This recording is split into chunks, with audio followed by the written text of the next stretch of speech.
It is a garage suite.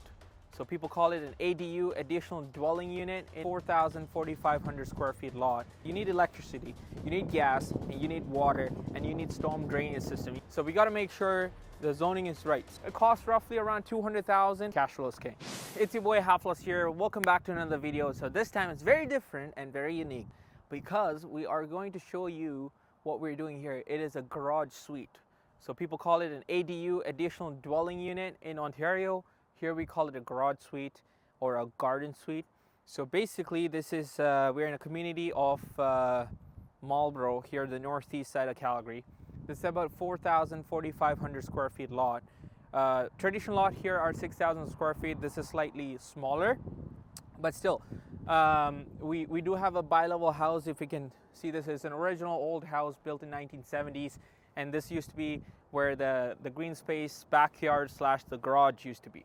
So this right now here is about 750 square feet. We have a unit up there and we have the garage on the main level.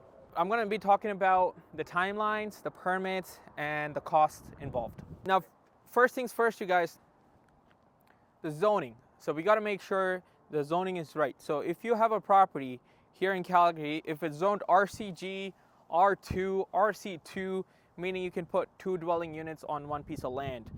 And so this one here is RCG. So a few things to consider is if it's an R2 zoning and if you have a house with a legal basement suite, you're not allowed to make a garage suite. So on a lot which is R2, you can only have 2 self-contained legal units, okay? So sometimes what people do is they do have a basement suite, but it's not legal. It's not conforming, it doesn't have the fire safety code, but they still rent it out. In that case, you can build a separate one and have, let's say, 3 units that would generate income. Now for this particular one here, you guys, with an RCG or R2, you don't necessarily need to go for a development permit. So in terms of permitting for any construction here, we need a development permit and we have a building permit. So something like this, which is a secondary suite on a garage, you don't have to go for a development permit. It's within the building permit timeline. So for here, in terms of timeline, it takes about 4 weeks to 8 weeks, depending on the architect that you work with, the builder that you work with, and obviously the city inspector. So if there's a little bit back and forth, it might take up to 8 weeks in terms of permits. So as soon as you apply for permit, 8 weeks in, you can start the work, get the demolition. If you have a garage, tear it down and build something like this. So in terms of cost for this one here, it costs roughly around $200,000. So price per square foot is coming at $280. The reason if it's $750, you know, you still have to put a foundation and everything like that. So that's kind of like the square footage price that you're looking at. So if you're building a garage suite, it has to be around that $200,000 price range anywhere in Calgary, because that's as big as you can get. Sometimes people build on a double car garage. Sometimes if it's a wider lot, they do a triple car garage and they do like a 3-bedroom unit on top with 2 en-suites, right? Something like this, again, $200,000.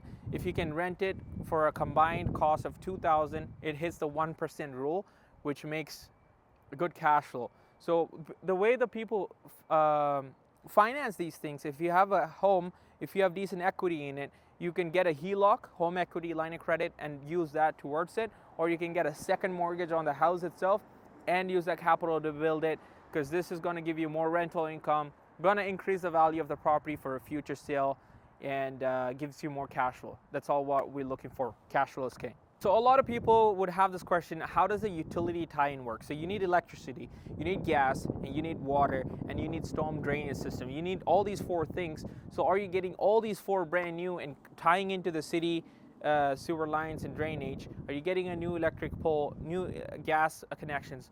So we're going to touch base on that a little bit. So there's multiple ways that you can do it. So over here, you see true electric meters.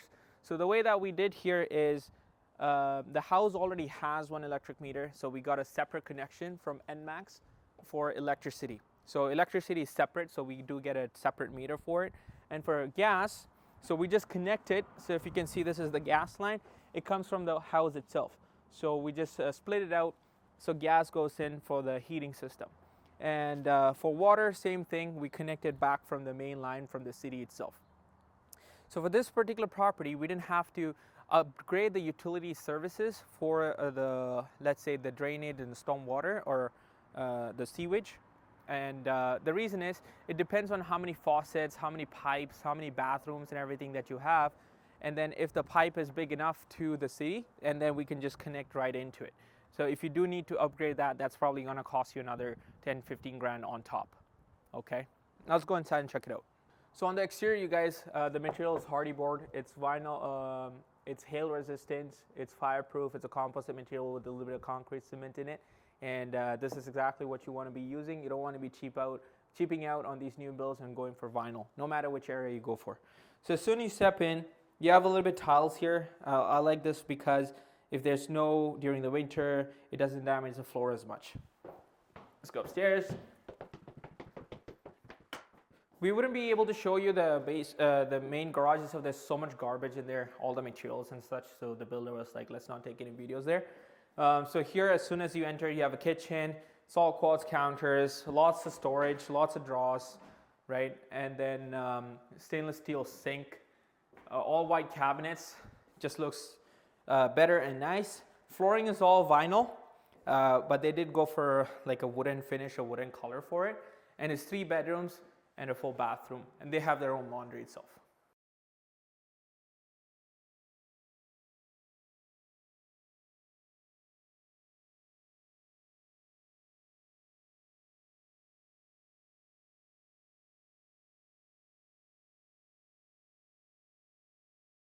So if you guys are looking for something like this to have additional cash flow on your rental properties or the property that you live in, I've even seen people actually build something like this. They move in up here and then they rent out the rest of the house. So this is really popular. It's if you have the right zoning, this comes in within the permitted use. So you're not going for the public hearing for the 21 days where the market or the community has a say to it. So these are some great things, and take advantage of this while you can, especially if you have equity tied up in your house with a HELOC. Feel free to reach out. I'd be more than happy to chat and help you guys with it. So this project was done by Brilliant Homes. I'll put all their information in the description. If you guys want to get quotes, reach out to them directly. And those guys are great people to work with. And until then, you guys, I'll be making more of these videos. So make sure that you share with someone who would also find value in it. And if you did like the video, make sure to smash that like button, and I'll see you in the next one.